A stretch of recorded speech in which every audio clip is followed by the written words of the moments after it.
Hello les Madrilènes, c'est Alexandre, j'espère que vous allez bien les gars. Aujourd'hui, petite vidéo pendant la trêve internationale sur le Real Madrid tout de même, pour parler justement du cas Eden Hazard qui commence vraiment à en inquiéter beaucoup d'entre vous. Pour ma part en tout cas, j'ai lâché l'affaire. Pour moi, Eden Hazard est passé plus que remplaçant, c'est maintenant le remplaçant du remplaçant du remplaçant dans la tête de Carlo Ancelotti. J'avais envie pourquoi pas de trouver des explications et de vous expliquer aussi à vous pourquoi selon moi Eden Hazard ne joue plus sous Carlo Ancelotti. Car Ancelotti c'est quand même un entraîneur d'expérience, a été avant tout aussi un énorme joueur, en tout cas quand il était joueur à l'époque. En tant qu'entraîneur il a quand même entraîné de très grosses équipes, le Milan, le PSG, le Real Madrid, Chelsea, il avait entraîné Everton aussi à côté, mais tu vois quand même que c'est un entraîneur qui sait de quoi il parle, il sait ce qu'il fait pour manager un grand vestiaire plein de stars et tout ça, pour gérer aussi les égos, les plus petits, les moyens et les grands joueurs. Et pour moi Ancelotti, s'il se passe en tout cas d'Eden Hazard, c'est qu'il sait très bien qu'aujourd'hui il n'est plus capable de donner le meilleur de son niveau, ni d'apporter en tout cas le meilleur pour l'effectif avant tout. Parce qu'on va directement se mettre d'accord, Eden Hazard, celui qu'on a aujourd'hui au Real Madrid et du moins depuis son arrivée au Real Madrid, ce n'est plus le Eden Hazard d'avant qui était rapide, qui était très fort,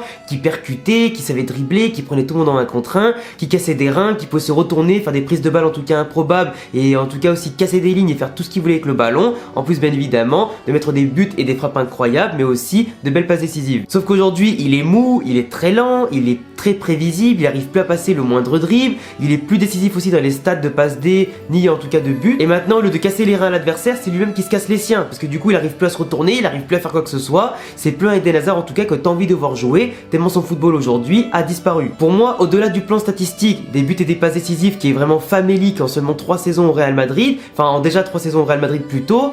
pour moi il est surtout terriblement inutile sur le terrain. Moi quand je vois Eden Hazard sur le terrain depuis qu'il est arrivé, il y a seulement que 2, 3, voire allez peut-être 4 matchs où vraiment j'étais impressionné par rapport à sa percussion, par rapport justement à son rôle sur le terrain et son entente avec Benzema et les autres joueurs, mais la plupart du temps je le vois isolé, je le vois marcher sur les plates-bandes de ses coéquipiers dans les mêmes zones, il reste pas forcément intéressant sur le côté parce qu'il a plus de vitesse ni de percussion. Dans l'axe, quand je disais il marche sur le pied des autres, en tout cas dans les mêmes zones que Kroos, que Modric ou des fois que Benzema, etc. Donc en tout cas il dézone pas forcément au bon moment, tu sens qu'il est un peu perdu dans la tactique du Real Madrid comme il était avec Zidane ou maintenant avec Ancelotti. C'est plus le Eden Hazard qui a le génie tactique ou même le génie footballistique de se placer comme il faut entre les lignes, d'apporter le déséquilibre, d'apporter le surnombre à des moments, et des fois il a des prises de balles qui sont tellement inefficaces, qui ralentissent notre football, qui ralentissent aussi notre plan, qui empêchent aussi le Real Madrid à des moments de finalement faire déjouer le bloc adverse. Même si sur quelques déviations il peut être hyper intéressant en première intention,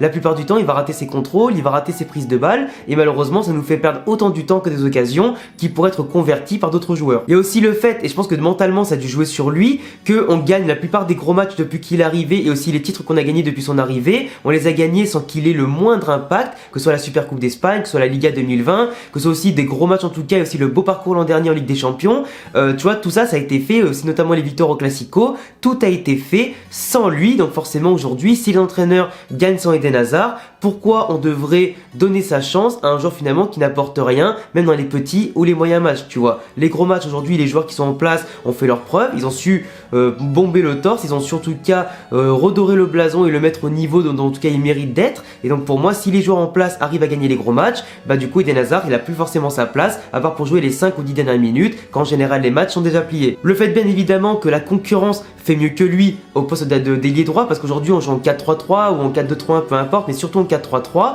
donc on n'a pas vraiment de 9,5 ou de numéro 10, c'est plutôt Benzema qui va jouer le rôle de 9 et de décrocher comme un 9,5 ou un 10 pour des fois apporter le surnombre dans l'entrejeu, pour ensuite faire ressortir proprement le ballon, lancer justement les contre-attaques ou des fois les actions. Et donc voilà, on n'a pas besoin d'un véritable numéro 10 tant qu'on a Benzema. De l'autre côté à gauche, tu as Vinicius qui a vraiment pris les clés du couloir gauche, qui s'est imposé, qui explose au niveau statistique et sur le terrain. C'est de lui que viennent tous les dangers en contre, dans les phases en tout cas aussi arrêtées ou les phases préparées. Donc forcément Vinicius est indéboulonnable, il va pas bouger à droite ni dans l'axe, ça c'est clair et net. Du coup il ne reste plus qu'une place à droite, comme Eden Hazard ne peut pas en termes de volume de jeu, de répétition à l'effort, jeu défensif et tout ça, jouer plus bas vu que Modric, Kroos et Casemiro sont présents, que Valverde et Camavinga aussi sont bien installés aujourd'hui, que même Eden Hazard ne pourrait pas leur piquer leur place au milieu de terrain en tant que titulaire ou même que premier remplaçant, mais du coup il ne laisse plus que la place en ailier droit, place aujourd'hui que Eden Hazard ne peut pas forcément bien occuper car il n'a plus la vitesse, ni la percussion, ni forcément le côté éblouissant puissante qu'il avait avant à Chelsea, qui lui permettait de faire la différence, faire marquer et de marquer. Et quand on parle de concurrence qui fait mieux, bah forcément Rodrigo en Ligue des Champions ou par moment en Liga fait beaucoup mieux. Même Lucas Vazquez, quand il est replacé devant, bah déborde plus souvent, fait davantage de centres, apporte davantage de danger offensivement aussi. Et il a même marqué d'ailleurs contre le Barça au dernier match, au dernier Classico. Mais sinon aussi Asensio qui se réveille de temps en temps et qui fait vraiment des très bons matchs, comme contre Mallorca et le week-end dernier aussi, notamment contre le Rayo Vallecano, où il a été très intéressant. Donc pour moi aujourd'hui, Eden Hazard est pas le premier, ni le deuxième, ni le troisième, mais plutôt le quatrième choix. En attendant bien évidemment que Gareth Bale revienne bien de blessure et qu'il montre pourquoi pas son potentiel comme il avait montré en début de saison avant sa blessure, où il était plus ou moins intéressant. Donc il se peut que Eden Hazard aujourd'hui devienne le cinquième choix ou simplement le deuxième remplaçant ou premier remplaçant de Vinicius dans le cas où celui-ci devra souffler et être remplacé. Donc un joueur qu'on a quand même payé 100 millions qui était excellent à Lille et à Chelsea, qui est aussi excellent avec la Belgique globalement, ou du moins jusqu'à 2019 et ses blessures répétées depuis que Meunier lui a pété le pied et la cheville. Ben voilà, aujourd'hui il est devenu remplaçant du remplaçant, un joueur famélique qui voit sa valeur en transfert totalement descendre et qui nous met surtout un petit peu en danger par rapport à son gros salaire et par rapport au fait aussi qu'on ne pourra pas le revendre avec déjà de base pas de plus-value, mais en plus de ça on ne pourra même pas espérer une somme à la moitié de l'investissement, voire un peu moins. Si on le revend pour 25 millions par rapport à ce qu'il a fait depuis 3 saisons, c'est énorme. Et à part un club anglais qui ferait les pigeons à faire ça, ou un club du Moyen-Orient ou de Chine, je vois pas qui pourrait nous le racheter à ce prix-là. C'est impossible, encore plus vu son âge aujourd'hui. Après moi, l'élément qui m'inquiète le plus aussi par rapport à ça, c'est aussi d'un côté le fait que, comme je le disais, il y avait aussi le niveau de la composition. Le 4-3-3, ça ne lui sert pas du tout par rapport à ses compétences et ses qualités actuelles. Si on avait un 4-3-2-1, c'est-à-dire, ou 4-3-1-2, pardon, c'est-à-dire un 4 défenseurs,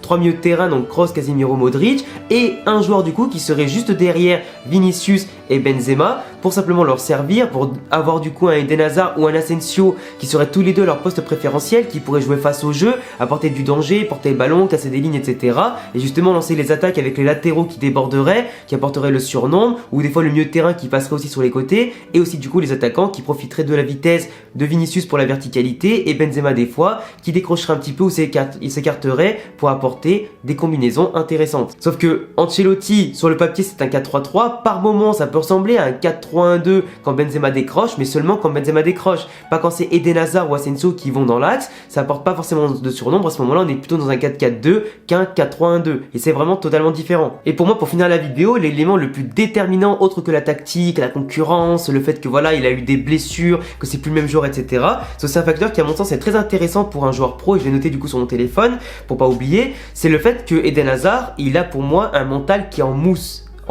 et je vais dire ça en deux arguments. C'est un joueur déjà de base qui ne s'est quasiment jamais blessé toute sa carrière. Donc forcément quand ça te vient une fois, tu te dis bon, ça peut venir une fois, c'est pas grave, même si dans mon club de cœur ça arrive une fois, c'est pas de chance, je vais m'en remettre. Sauf que malheureusement, comme il n'a pas l'habitude de ça, il a des fois un peu précipité son retour, il a peut-être un peu négligé des phases de récupération, même s'il est bien sûr suivi par les médecins du Real Madrid. T'as des joueurs comme ça, en dehors des entraînements et du centre d'entraînement, etc., peuvent des fois faire un petit peu les cons, avoir une hygiène de vie qui est un peu douteuse, comme c'est le cas avec Eden Hazard qui a pris du poids, qui n'a pas forcément une diète hyper adaptée, ou du moins qui ne la suit pas totalement. C'est pas le genre de joueur aussi qui va souvent à la salle de sport, c'est pas le joueur qui fait le plus d'efforts, qui reste le plus longtemps après l'entraînement. Quand c'est fini pour lui, c'est fini, et ça a déjà été dit par plein de joueurs en tout cas qui ont joué avec lui et les entraîneurs. C'est pas un joueur qui a l'habitude de faire des efforts. Donc d'un côté, il a pas l'habitude des blessures, il a entraîné les rechutes et tout ça, en commençant à douter, à stresser, à jouer, peur de la rechute, peur de se refaire mal, et ça justement ça entraîne d'autres blessures, tu vois, pas forcément dans la même zone, mais comme tu fais plus attention, que tu es plus gainé dans les duels et que tu fais plus les efforts à fond, bah forcément tu y vas avec une réticence et tu te reblesses. Et ça malheureusement c'est un fléau que beaucoup de joueurs ont connu dans leur carrière. Et le fait aussi d'un côté qu'aujourd'hui il doit se battre pour sa place, parce que d'habitude, même si c'est dans le monde professionnel et que la concurrence est partout, il a tellement percé hyper jeune à Lille en gagnant des titres aussi en plus là-bas contre toute attente, et qu'en plus derrière contre Chelsea, à Chelsea il a percé aussi, et qu'il a fait de belles prestations avec la Belgique en étant l'enfant de la génération dorée tout comme Kevin De Bruyne et Lukaku. Bah forcément il a une image, il a un petit peu une prestance, un charisme qui fait qu'aujourd'hui il se contentait peut-être de faire le minimum, parce que le minimum ça pouvait fonctionner pendant un moment, mais aujourd'hui vu qu'il a pris du poids, qu'il s'est blessé, qu'il a plus le rythme et qu'il est plus aussi bon qu'avant, et que ses compétences en vieillissant on diminue aussi en termes de qualité, etc., et de performance, ben ça joue au fait sur le mental que maintenant tous les efforts qu'il n'a pas fait à l'époque pour avoir une rigueur, une régularité, etc. Bah il paye entre guillemets sa fainéantise aujourd'hui malheureusement au Real Madrid. Parce que le pire dans le cerveau humain les amis, ça je pense que vous le savez tous, c'est que si tu es habitué à faire quelque chose, pour changer ton habitude c'est extrêmement difficile, voire carrément impossible, sauf si tu t'imposes vraiment un entraînement et une rigueur, j'allais dire une discipline énorme, et vraiment ça prend plus de 3 semaines à mois normalement à mettre en place une discipline d'après les études, mais pour lui ça a tellement duré des années de se contenter du minimum, de pas s'entraîner à fond, etc., que forcément là où il a perdu sa place et qu'il est censé faire le double du triple ou fois 10 en tout cas de ce qu'il fait d'habitude, bah Ancelotti, comme je vous le dis, il a tellement l'habitude de gérer des stars que là il voit au jour le jour, au quotidien, que Eden Hazard ne fournit pas autant que la concurrence, et bien il va pas privilégier Eden Hazard pour son nom et son statut et son prix par rapport à la concurrence qui eux s'entraînent dur, font les efforts et surtout sur le terrain sont plus déterminants que lui, qu'on parle de stats ou pas de stats. Avec Ancelotti c'est pas comme avec Zinedine Zidane, il n'y a pas de passe droit, il n'y a pas de préférence, il n'y a rien. Zidane s'inspirait beaucoup d'Ancelotti dans sa manière de gérer les joueurs.